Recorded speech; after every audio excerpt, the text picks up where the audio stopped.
Eh, kamu terakhir minum antibiotik kapan? Terakhir minum antibiotik itu aku pas sakit infeksi, jelas lah ya, infeksi itu terakhir aku semester kayaknya kalau nggak semester 2-3, berarti sekitar 3 tahunan yang lalu. Wow, lama kan? Lama banget. Soalnya aku termasuk tipe ini, kalau sakit ya cuma sakit biasa gitu loh, nggak sampai bener-bener infeksi terus butuh antibiotik gitu, enggak. Terus sampai aku tuh semua obatku tuh tak data soft, jadi biar nggak lupa gitu loh. Misalnya aku sakit ini dapat ini, aku sakit ini dapat ini, gitu loh. Nah gitu. Ini kan kamu gitu nggak? Enggak sih kalau aku. Tapi emang aku termasuk yang jarang minum obat sih. Iya, aku juga jarang banget. Ini kan kamu belajar di farmasi nih. Menurutmu tepatnya orang minum antibiotik itu kapan sih? Apa semua penyakit minum antibiotik? Apa gimana? Kalau kapan orang minum antibiotik itu nggak semua sakit tuh butuh antibiotik. So, jadi kadang itu kan orang-orang tuh pada percaya nantilah kalau udah minum antibiotik sembuh sakitnya, padahal kan nggak semua sakit tuh butuh antibiotik gitu loh. Nah, kapan kita perlu antibiotik itu kalau terjadi infeksi. Nah, infeksi karena apa? Kalau antibiotik itu fokusnya infeksi karena bakteri gitu. Jadi kalau terjadi infeksi karena bakteri baru perlu antibiotik. Kalau enggak ya nggak perlu antibiotik. Dikasih obat misalkan batuk, ya udah kasih obat untuk mengatasi batuknya aja gitu, udah sembuh. Intinya berarti antibiotik itu obat kausatif ya, obat yang mengobati penyebabnya, ya nggak sih? Bukan simptomatik. Soalnya seringkali kan itu orang biasanya pilek antibiotik, pilek flu gitu antibiotik. Padahal nggak semua gitu. Ada jenisnya nggak gitu antibiotik? Antibiotik itu kalau perbedaan besarnya itu sebenarnya ada dua dari mekanisme kerjanya toh. Itu tuh ada yang namanya bakteriostatik sama bakterisid gitu. Kalau statik itu dia cuma menghambat pertumbuhan dari bakterinya. Jadi nanti dia mekanisme kerjanya itu si obatnya ini dia itu menghambat pertumbuhan bakteri. Nah, tapi bakterinya tetap bisa hilang karena dihancurkan oleh antibodi kita sendiri gitu. Jadi masih perlu imun kita untuk menangkal si bakteri-bakteri itu gitu. Kalau yang bakteriosit itu tuh dia itu mekanisme kerjanya itu buat langsung bunuh si bakterinya itu gitu. Contoh-contohnya ya banyaklah antibiotik gitu-gitu. Jadi sebenarnya tuh penggunaan antibiotik kan udah ada timeline terapinya gitu ya. Jadi udah ada aturannya. Sakit ini kasih antibiotiknya ini, sakit ini antibiotiknya ini, kayak gitu. Contohin dong, kapan yang pakai yang bakteriostatik, kapan yang pakai antibiotik yang bakteriosit, yang nahan sama membunuh itu yang contoh mana misalnya buat sakit apa? Sakitnya apa ya? Itu kan perbedaan besar mekanisme besarnya. Sebenarnya ada lagi yang mekanisme yang mempersempit lagi, kayak dia itu bisa menghambat bagian sintesisnya, atau bisa menghancurkan dinding selnya, atau dinding sel si bakterinya, atau dia itu mengganggu kayak mengganggu reproduksi di bagian DNA, RNA-nya, kayak gitu. Jadi tuh dari situ tuh jadi pemilihannya tuh bukan karena dia bisa menghambat atau membunuh si bakteri, tapi karena ada pilihan obat tertentu gitu. Misalkan obat antibiotik di suatu daerah gitu, misalkan dokter misalkan di daerah ini itu misalkan orang flu karena bakteri tertentu gitu ya. Itu dikasihnya misalkan ampicillin gitu. Jadi dia pilihan terapinya itu pakainya ampicillin gitu. Nah, ampicillin ini nanti Jadi dokter itu punya standar, oh di daerah ini itu dikasih ampicillin itu sembuh gitu. Dari ampicillin ini itu nanti berarti kan pilihan terapi utamanya ampicillin di daerah itu. Nah nanti kalau misalkan daerah itu ampicillinnya itu udah resisten, maksudnya tuh udah kok dikasih ampicillin kok nggak sembuh-sembuh pasiennya. Nah nanti baru ke pilihan selanjutnya kayak gitu. Jadi naik lagi misalkan bagian golongan cefalosporin. Jadi itu pilihan terapinya bukan masalah dia bisa menghambat atau membunuh bakteri, tapi lebih ke guideline terapi dari apa dari pusatnya WHO, bukan WHO, Kemenkes, baru nanti diterapin ke dokter itu kayak gitu. Ada istilahnya nggak sih itu namanya? Aku lupa. Apa? Obat yang sering dipakai itu karena yang paling ampuh itu, aku lupa istilahnya. Kasarannya tuh berdasarkan pengalaman gitu kan? Ada. Iya, ada kayak gitu. Jadi penggunaannya kayak gitu kalau antibiotik, karena kan antibiotik harus benar-benar pelan-pelan dari mekanisme yang paling ringan untuk membunuh si bakterinya itu gitu. Karena kalau misalkan dia langsung lompat, misalkan daerah itu ampicillin tuh masih bisa mati nih bakterinya. Tapi mungkin ada dokter yang tahu-tahu kasih cephalosporin lah. Nah, kayak gitu jadinya malah bikin di daerah itu bakterinya itu bisanya dibunuhnya pakai cephalosporin gitu. Padahal kemarin pakai ampicillin masih bisa terbunuh, tapi karena penataan pemilihan terapinya yang mungkin bisa alasan mungkin karena kehabisan atau karena stoknya nggak ada ampicillin, jadi kasih cephal kayak gitu, jadinya bisa di daerah itu jadi bakterinya naik level langsung ke cephalosporin, misal kayak gitu. Ini namanya itu terapi empiris, aku ingat.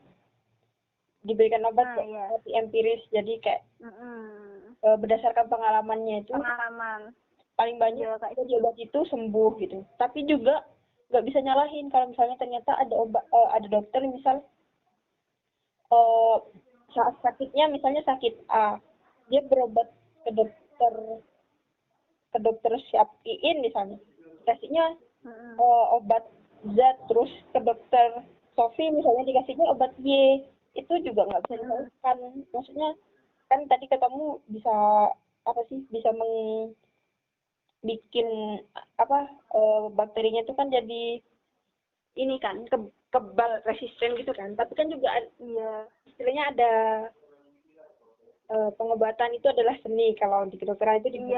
Iya benar. Di farmasi juga itu. Jadi itu medicine is art. Kalau kata benar kayak gitu. Jadi itu kita kan udah dikasih timeline terapi ya. Walaupun ada timeline terapi itu tetap tiap orang itu beda-beda, tiap farmasi tiap apa itu mesti beda-beda ngasihnya. Lagi dokter kan udah dari pengalaman dari ininya kan banyak kan, luas gitu loh. Jadi kan pemilihannya itu mesti tiap dokter beda-beda, tiap ini beda. Makanya itu pengobatan itu juga ada seninya gitu. Tapi harus kan pernah dengar kayak gitu juga. Ya nggak sih, harus berdasar. Jangan nanti pas terlalu melenceng jauh kan juga malah nanti kalau melenceng jauh. Iya, meskipun medicine is art, tapi artnya juga ada evidence base-nya gitu loh. Ada evidence base itu ada landasannya gitu. Iya, benar-benar. Ada landasannya. Kayak gitu. Kayak gitu, ini kan biasanya nih orang paling sering ingat kalau lagi sakit pilek. Oke lah, emang terbukti ini karena bakteri gitu, bukan karena virus. Ada pilek kan, itu kan emang virus, ada yang karena bakteri gitu kan. Nah, itu dikasih antibiotik karena menurut dokternya ini karena bakteri. Terus berapa lama sih? Karena kan itu nggak boleh dihabis istilahnya, obatnya harus diminum kalau tahu ya, itu minimal kayak 3 hari, nggak boleh sudah nggak pilek terus berhenti gitu masa hari aja gitu karena sudah ngerasa baikan udahlah gitu, itu nggak boleh kan. Nah, nggak boleh. Kenapa kok nggak boleh kayak gitu kalau dari sisi dari menurutmu gitu? Berdasarkan ya itu nggak boleh tuh karena gini. Jadi di jadi antibiotik itu dia bisa mengatasi bakteri yang di dalam tubuh kita itu penggunaannya udah jadi ada evidence base-nya itu emang minimal 3 hari 3 hari pemakaiannya. 3 hari berarti misalkan sehari 3 kali bisa sekitar 9 kali pemakaiannya kayak gitu, tergantung dosis pokoknya tuh minimal 3 hari pemakaiannya. Nah, kenapa kayak gitu? Kenapa misalkan ada yang merasa aku udah sembuh nih baru sehari udah selesai nggak dihabisin antibiotiknya. Nah itu kenapa nggak boleh, karena itu bisa nyebabin resistensi bakterinya. Jadi masuknya resisten bakteri di sini itu gini, bakteri itu kan dia hidup nih dalam tubuh kita. Nah dikasih obat, jadi obatnya itu fungsinya kan buat membunuh si bakterinya kan. Harusnya bunuhnya itu dia antibiotiknya itu 3 hari baru bisa bakterinya tuh bersih gitu. Tetapi kadang masyarakat ada yang sehari tapi nggak dihabisin. Itu menurut dia itu di dalam tubuhnya udah enak gitu, padahal kita nggak tahu kalau di dalam tubuhnya itu ternyata bakterinya itu masih ada gitu. Nah karena bakteri masih ada dan bakterinya kan udah bisa mengenali oh ini obat yang kemarin itu kena ke aku, karena udah mengenali jadinya bakteri ini tuh membentuk pertahanan diri. Nah karena pertahanan diri ini misalkan ini orangnya ini kena lagi bakteri yang sama, misalkan 1 minggu atau misalkan 1 bulan kemudian dia kena bakteri yang sama, padahal bakterinya yang ini tuh udah punya pertahanan diri, makanya jadinya resisten. Jadi bisa dikatakan bakteri ini resisten dengan obat X gitu, karena ada pertahanan itu. Jadi itu dianjurkan masyarakat itu tuh 3 hari pemakaian antibiotik yang udah dihabisin sampai 3 hari biar bakterinya itu benar-benar mati gitu. Karena mereka mati jadi nggak membentuk pertahanan diri yang bisa tidak mempan lagi gitu untuk dimatiin si obat X ini gitu.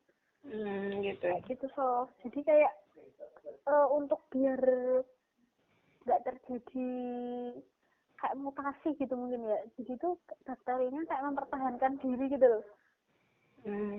Jadi minimal 3 hari gitu ya, minimal 3 hari itu berdasarkan penelitian ya. Iya, benar-benar kan kayak dari dokternya atau dari apotekernya nyuruhnya seminggu ya lebih baik lagi mungkin ya. Tapi mungkin enggak. Iya. Kalau kelamaan juga apakah bahaya nggak sih minum antibiotik terlalu lama gitu sampai sebulan biar nggak sakit-sakit gitu, misalnya ada orang yang parno takut sakit lagi gitu terus dia minum sebulan antibiotik itu baik nggak sih? Enggak lah itu kan udah ada dosisnya toh. Kalau sampai sebulan itu kecuali gini, bisa sampai sebulan sampai 3 bulan itu ada, tapi karena misalkan dia kena TBC, pernah nggak kenal itu, dengar nggak TBC itu? TBC kan karena bakteri kan, tuberkulosa, dan dia itu bisa mati kalau udah terapinya tuh sampai 3 bulan lebih, 3 bulan dipantau ulang, 3 bulan pantau ulang, 3 bulan pantau ulang, karena emang bakterinya kuat gitu.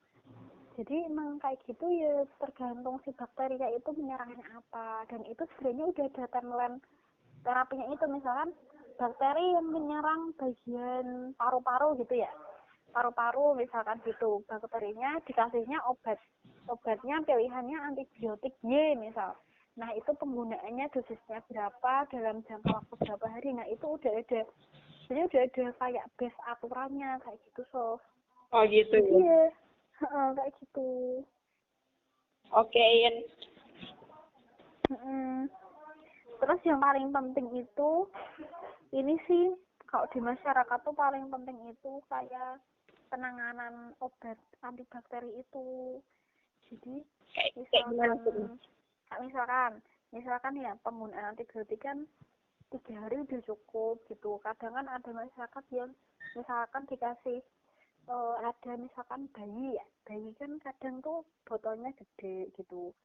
Nah nanti kan kadang sisa kan obatnya itu. Oh iya. Nah itu nanti cara buangnya itu juga harus hati-hati.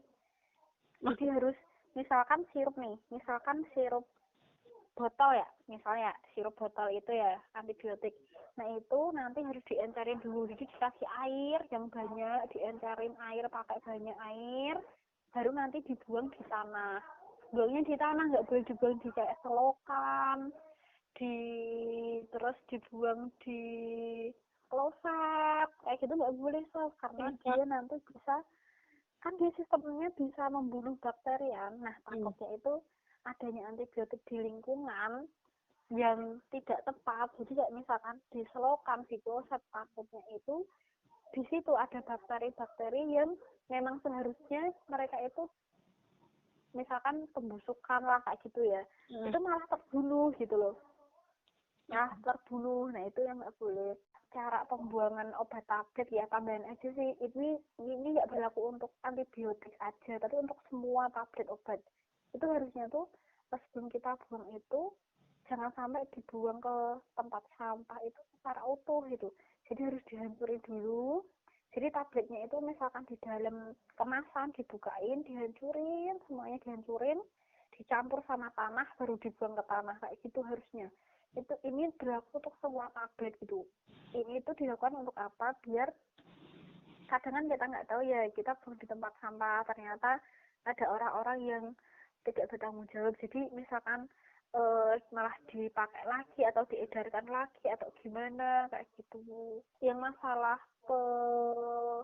pembuangannya kayak gitu yang sering masih di ini sih sama masyarakat tuh masih ya udah gitu loh, sisa ya udah buang gitu. Ya sih, soalnya Perlu diedukasi masalah itu juga sih. edukasi ya.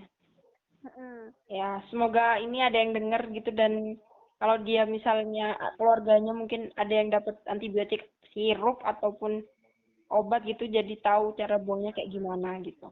Iya. Oke. Makasih infonya. Oke, sama-sama.